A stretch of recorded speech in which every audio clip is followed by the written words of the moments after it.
From the get-go, Logan was always a very adventurous child, always pushing everything to the limit. So when he said that he wanted to do bull riding, it was not really a surprise because he was an adrenaline seeker. He always wanted to be the best he could do at anything he signed up for. With that being said, on the other side of Logan, a very compassionate, a very sensitive young man, just a true friend to all he met. When he first started, I didn't really have a whole lot of knowledge on concussion, CTE. Honestly, I thought it was the physical part, when he would break a bone or a bull would step on part of him. I was concerned about the physical part of it. I always said to him, he was a young man in an old man's body. We didn't know about CTE. We obviously knew it wasn't great to hit your head, but we didn't know the long-term impacts. It was more like that he would break a bone or get hung up on the bull or something. I never even really considered the long-term risks.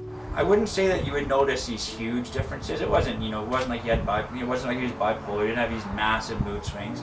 But you would notice, and I was living with him too, so you'd notice a little bit more. But you notice down days, up days, down day, up day, down day, up day, not eat, not eat, eat.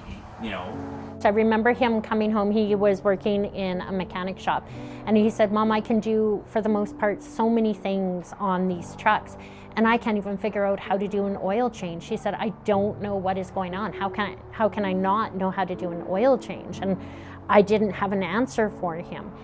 His mood swings, at the time, I just thought, oh, he's just a young person trying to figure life out, but he had some tremendous mood swings. One of the last times that I did see him, I can reflect back now and think he was a little bit off then, but it was hard for me to pinpoint what it was. He was getting help. He did go to a doctor for depression, and so then we just kind of attributed it to that too, but didn't link it to the concussions or all the head injuries that he did take. We just assumed just what his cards held in life, and that he was doing all the things that you're told to do. He went to a doctor, he got help, and we never really linked it to the brain injuries, and the doctors didn't either. I think when Ty Posbon passed away, we knew Ty since he was young, and I think that's when the brain injuries really, I noticed that there was something with him. I mean, I'd heard stories of NHL hockey fighters and stuff committing suicide or whatever, but when Ty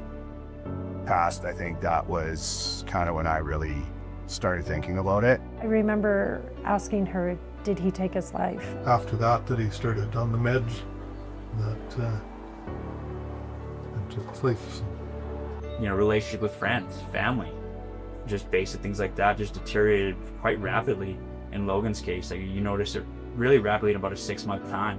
Just like Logan to not Logan. Felt at first I don't know how to explain, there was a reason, because I was always searching for a reason why he passed away.